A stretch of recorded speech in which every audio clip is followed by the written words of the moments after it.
In this video, I'll show you step by step on how to get started with selling private label products on Amazon FBA as a beginner. I'll go over all the steps from beginning to end, from creating an Amazon seller account, finding profitable products, and the product research tools that I use, finding suppliers and shipping your products to Amazon, creating your first product listing, and how to do a product launch. But first, my name is Crescent, and this is our first time meeting. Welcome to my channel.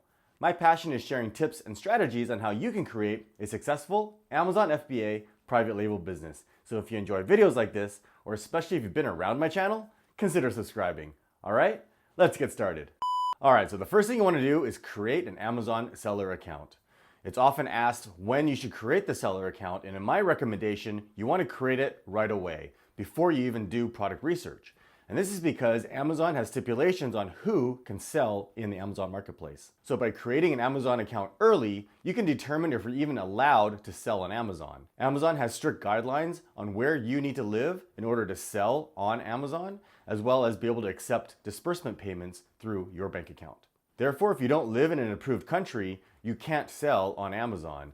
Amazon also requires every new account to go through a verification process, and you want to make sure that you get your account verified so you're allowed to sell. And if there's any hurdles you need to go through, you can get that taken care of early. It would be unfortunate if you go through all the steps of doing product research and investing in a product only to find out later that you can't sell on Amazon or you have trouble verifying your account. Now, there's two types of accounts you can create in Seller Central. There's the individual and a professional.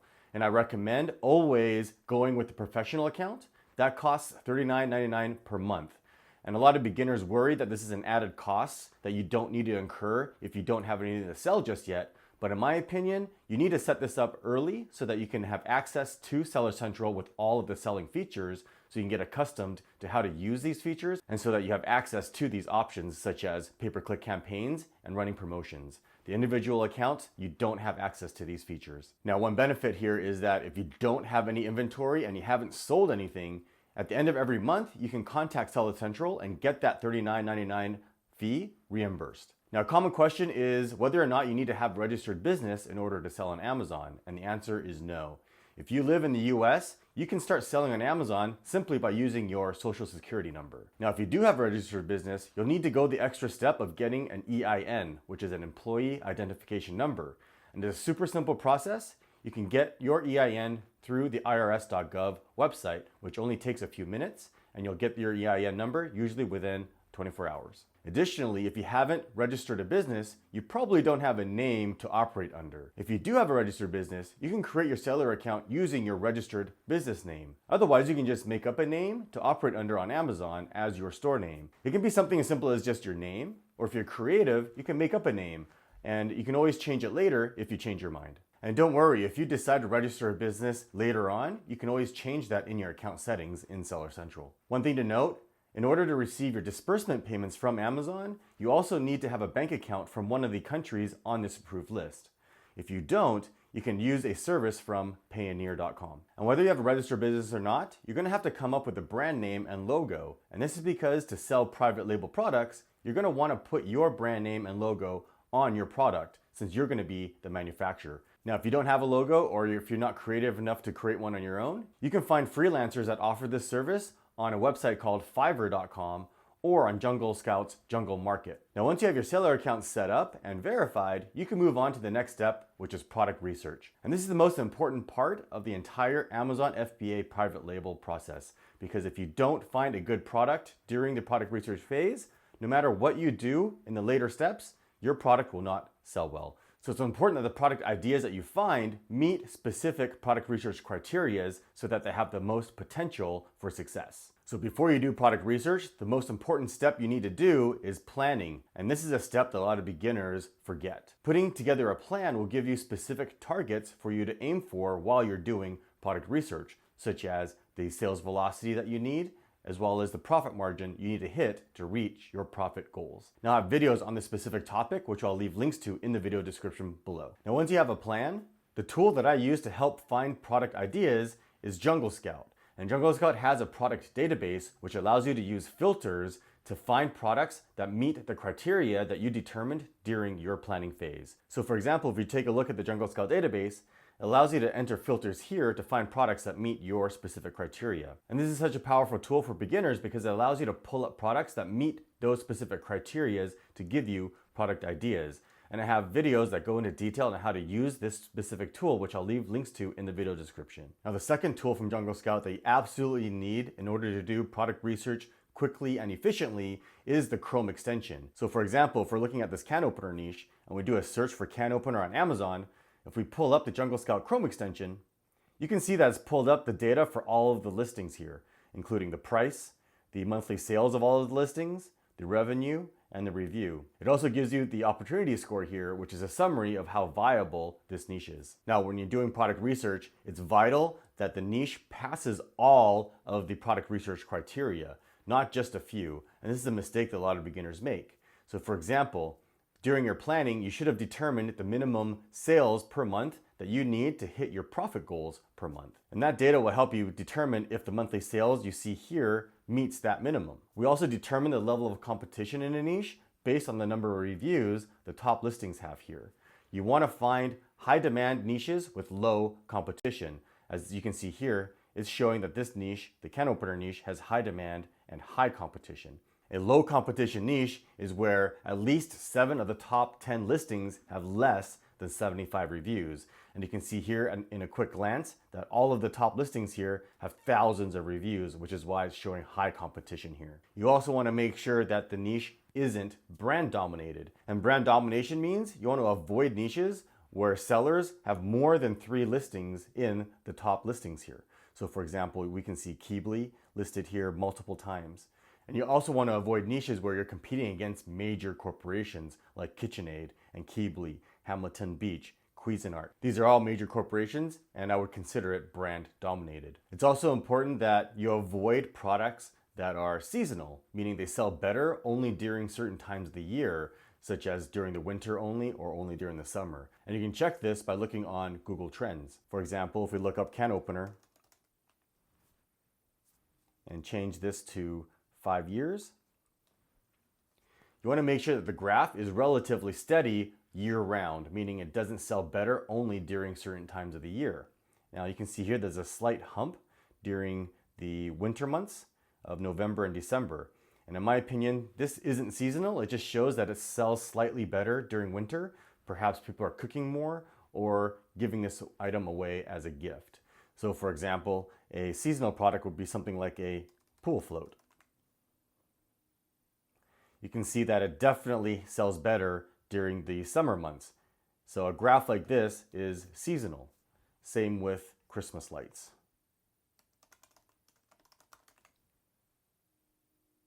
You can see it definitely sells better during the winter months. You also want to avoid patented and trademark products.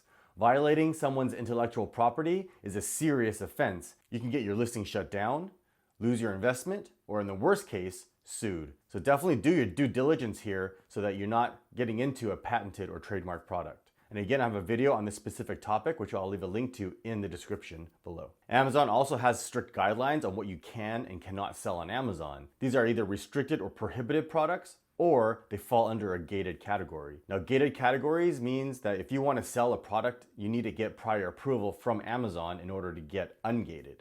Restricted products means you need to follow specific guidelines in order to sell it, and prohibited products means you absolutely cannot sell them. And you can see a list of prohibited products here. Now, one important aspect that will determine the success of your product is product differentiation. And it's absolutely important that you differentiate your product. And that means you add value to it. You can't simply sell the exact same product as another listing and expect the same level of success. Excellent ways to differentiate include bundling your product with something else, fixing a known issue, and you can find problem areas by reading the reviews, adding a feature, or improving the product somehow. Now, once you've found a product that meets all of these requirements, you'll want to product track it, and there's different ways to do that, including the 999 cart method, or adding the products to a product tracker, such as the Jungle Scout product tracker. And it's important that you do this because you need to verify the sales velocity and get an average of what the entire niche is selling every month. The data that you see in the Chrome extension is an estimate. So you want to get an accurate figure before committing to this product. And again, I have videos on how to do this, which I'll leave links to in the video description. I also have a product research checklist, which goes step by step on what you need to do that you can download for free, which I'll leave a link to in the video description below. Now, once you've found a viable product idea, you'll need to find a supplier to manufacture your product. And the best place to do that is on a website called Alibaba.com. And this is a great resource to find overseas suppliers, such as from China. So what you can do is once you're on Alibaba, you can search for your product idea, such as a can opener. And it's going to pull up all of the suppliers that manufacture can openers. And what you'll want to do is first choose trade assurance, as well as a verified supplier. And this is a quick and easy way to vet suppliers. Trade assurance is a payment method that protects both the buyer and seller in case something comes up during your transaction, so that you can get your money back should something occur. Now, what you want to do is go through this list and contact suppliers that manufacture the type of can opener that you're looking to manufacture. So for example, if I'm looking to manufacture this type of can opener, I'm going to go through the list and contact all the suppliers that manufacture this style of can opener. And as you can see here, each supplier is listed the price per unit as well as the minimum order quantity. And in this case, this supplier requires a minimum of 100 pieces. It's also important that you're professional when you contact the suppliers and ask the right questions. So I've included a contact template for you to use for free that you can download, which I'll leave a link to in the video description below. It's also important that you contact a lot of suppliers because in my experience, a lot of them won't respond to your inquiry. Now, when you're contacting suppliers, you want to make sure you're getting a quote for the product that includes any changes that you want to make, as well as a shipping quote.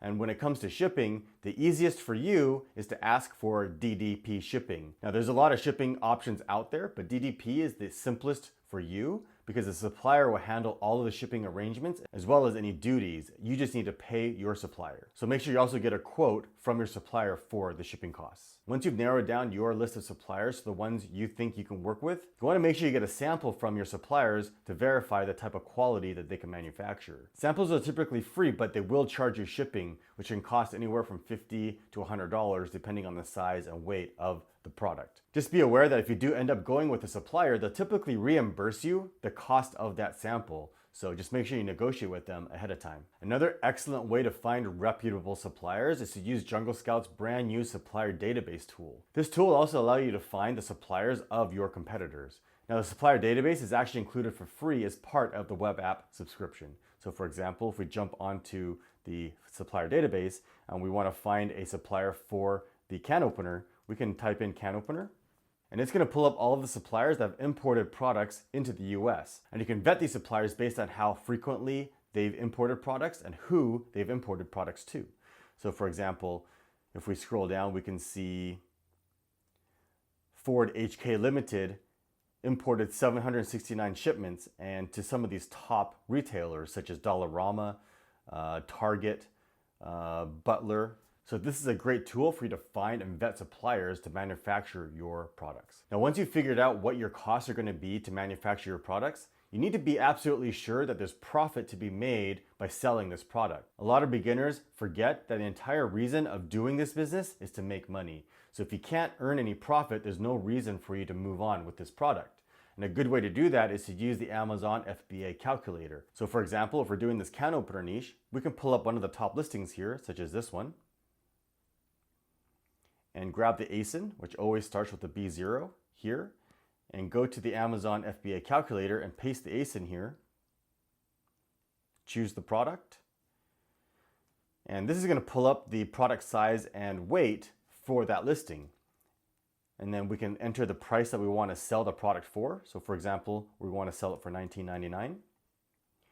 And then the cost of the product we would have got from our supplier. So for example, if the quote we got back from the supplier that the unit cost is $2 and the shipping was another $2, then the total cost is $4, and we can enter that here.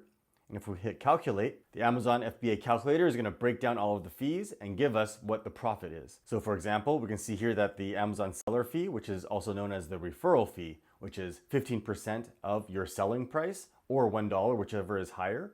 In this case, it's $3. And we can see that the fulfillment fee is $3.30. And that's based on the size and weight of your product, and that'll never change. So you can see here that after subtracting all of the Amazon fees, our net profit is $9.69. That's why it's absolutely vital that you do this step to make sure that there's profit to be made. Otherwise, it's not worth your time to move on with this product. All right, so once you've found a viable product and there's profit to be made, I highly suggest that you create a product listing right away. And this is because if there's any issues that come up as far as selling this product, you can take care of it right away. For example, if there are any restrictions or if you need to go through any verification process, such as a hazmat review, you can be aware of this early so that you have time to take care of it before your products show up at Amazon. So the first thing you want to do to create a listing is you need to buy a UPC barcode. You can buy barcodes from places like Nationwide Barcodes or Barcodes Mania. I don't suggest you buy them from places like eBay because there's no guarantee that they're legitimate barcodes. They could be used or fake. So always buy them from an authorized reseller. Barcodes aren't expensive. For example, on Nationwide Barcodes, one is only $12. And there always seems to be some confusion when it comes to how many barcodes you need to buy. You only need one barcode for each product or variation. So again, if you're selling a can opener, you only need one UPC barcode for the entire can opener product line. If you have different variations of the can opener, such as a stainless steel one or a different color, then you'll need a separate UPC barcode for each variation. Now, in order to create your product listing, you want to log into Seller Central, click on Inventory and add a product. And you want to make sure you use this link here, create a new product listing. Do not enter a UPC barcode or product name in this field here. Once you create a new product listing, it's going to ask you to choose a category. So in this case, if we're doing a can opener, you can just type that in and we're going to choose manual can opener. And here's where we're going to enter the details of your product. The product ID field is where you're going to put the UPC barcode that you bought. And once you enter it here, you're never going to need that UPC barcode again. You can forget about it. Now, what Amazon does at this point is it's going to generate what's called an FNSKU barcode. And this is the barcode that's required to go on all of your units, not the UPC barcode. And again, I'll leave a video that goes over this specifically in the video description below. Now, you notice that certain fields here have a red asterisk, as well as this red icon up here. That means that you need to enter information into these fields in order to save and finish. If you don't complete these minimum fields, you cannot save your listing. So make sure you complete these minimum fields. Now, if you go over to the offer tab, make sure you choose Amazon will ship and provide customer service. This is the FBA option. If you choose this option, you cannot create a shipping plan and ship your products into Amazon. This option means that you are going to do the fulfillment and ship the products to your customers. So make sure you choose the second option here. Now, going back to the Vital Info tab, the product name is the product title for your listing. Now, it's important that you optimize the title, including the bullet points and description. And in order to do this, you need to have a keyword list of all the relative keywords for your product. And an excellent way to generate this keyword list is use Keyword Scout from Jungle Scout. And Keyword Scout, in my opinion, is the best keyword research tool out there. And I use it to generate the keyword list to optimize my listings as well as for the PPC campaigns. So for example, again, if we're doing a can opener, you can type in can opener here, and it's going to give you a list of all of the relevant keywords as well as their search volume here that you can use to optimize your listing. And I'll leave a link in the video description below that goes into detail on how to do this. Now, on the Images tab, here's where you can upload the photos for your product. And it's important that you get professional photos taken of your product because this can make or break the success of your product, because photos play the biggest role in helping sell your product. People are very visual and look at the photos first. So it's important that you have professional photos taken, and you can hire professional product photographers on Fiverr.com. Just do a search for product photographer. You also get what you pay for here, so make sure you don't go cheap. Typical product photography is going to cost anywhere from $75 to $150 or more, depending on how intricate you want your photos and if it includes any lifestyle photos. And what you can do in the meantime, if you don't have any photos, is you can talk to your supplier and see if they have any stock photos that you can use. But make sure these photos aren't Googled images because they could be copyright. Make sure they're photos that your supplier took themselves, which also means you don't want to go and Google photos to use either. Make sure any photos that you use are indeed yours so that you don't get sued by violating someone's intellectual property. Now, once you've finished your listing, you'll see an option here to print item labels. And this item label is the FNSKU barcode, which you can then download and email to your supplier, and they can put it on every single one of your units. And this is required by Amazon. And again, this isn't the UPC barcode. This is the FNSKU barcode. Now, if you don't see the print item labels option here, it's because you didn't choose the Fulfill by Amazon option when you created your listing, or sometimes the system defaults back to Fulfill by Merchant. And in those cases, you'll see an option here that says change to Fulfill by Amazon instead of what it says here, change to Fulfill by Merchant. So click that so you can change it to Fulfill by Amazon, and you'll get the print item labels option here, as well as be able to create a shipping plan. which leads us to creating a shipping plan. So once your product is completed manufacturing, you'll need to ship your products to an Amazon warehouse. And again, I recommend doing DDP shipping because it's the easiest from your perspective, since you don't have to arrange any of the shipping. Your supplier or freight forwarder will handle all of the arrangements and paying any duties. You'll just need to pay your supplier or freight forwarder. So in order to create a shipping plan, you can click on the arrows here and click on Send Replenish Inventory. Now, in order to complete the shipping plan, you're going to need some information from your supplier for your shipment. You're going to need to know the size and weight of each shipping carton, as well as how many units are inside each shipping carton. So for example, if you ordered 500 units, your supplier may have put 100 units into 5 cartons. So you'll need to know that there's 5 cartons with 100 units in each carton and the size and weight of each carton. Now, one pro tip here is I always recommend choosing individual products option here, not case packed, because if your supplier packed your units into an odd sized box, for example, if you ordered 450 units and there's 4 cartons with 100 units in each one, and then an odd box with only 50, if you chose case packed, you don't have the option to add the odd sized carton. So always choose individually packed. There's no difference. A common mistake that beginners make at this stage too is putting the carton size and weight as the unit size and weight. And the first sign that they've made this mistake is when the Amazon fees are way higher than what they expect. So make sure you put the unit details and the shipping carton details in the right location in the shipping plan. All right, so once you've shipped your products and they've arrived at Amazon, you'll need to do a product launch. And it's important that you do a proper product launch because your goal here is to get your listing ranked onto the first page. It's important that you get your listing ranked onto the first page because over 70% of all sales happen on the first page.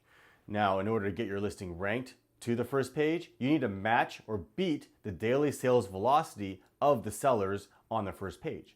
So for example, if they're selling around 10 units per day, you also need to sell 10 units per day to get ranked onto the first page. And in order to generate that sales velocity, you can do PPC and giveaways. It's also important that you get some initial reviews to give your listing some social proof, as most buyers aren't willing to take a risk on a listing that has 0 reviews. Now, I have a video that goes over how you can get reviews that don't violate Amazon's terms of service, but a lot of people do use friends and family, which can get you in trouble and put your account health at risk. But Amazon also has an early reviewer program that you can sign up for that Amazon will help you get your first 5 reviews. I'll leave a link to the video on how to get reviews in the description below. Now, there's been some recent controversy on whether or not giveaways still work or not to help you generate sales velocity, and they still do, so definitely take advantage of that. As far as setting up your pay-per-click campaigns for a product launch, I have several videos that go into detail on how to do this, which I'll leave a link to in the video description below. So how long do you need to do your product launch? Well, you should continue doing your PPC and giveaways until your listing gets to the first page, at which point it should be picking up organic sales, and then you can scale back the number of giveaways you're doing. But you should continue doing your PPC as long as it's profitable. There's no reason to stop. All right, now once your listing has reached the first page and you're generating sales, it doesn't stop there. You want to continue to keep optimizing your listing. So you want to make sure you have the best photos, the best title, bullet points, and description, as well as continuing to optimize your pay-per-click campaigns to maximize your profits and remove any of the keywords that aren't profitable. You also want to make sure you track your daily sales so you know how much money you're making and what your profit and fees are. I have a video that goes over how to do this that includes a spreadsheet that I use to track my daily sales that you can download for free, and I'll leave a link to that video in the description below. All right, I hope you found this information helpful. If you have any questions, post them in the comment section below. I've also left links to videos that go over each of the steps in more detail if you want to learn more about each one of them. Thanks for watching. If you found value in this video, you know what to do. Hit that like button, leave a comment, and subscribe. And to make sure you never miss a video, be sure to click that bell icon to turn on notifications. There's also a link in the video description to our community forums, which you should totally join. And if you're looking for more tips and strategy videos, click or tap over here. And as always, thanks for watching.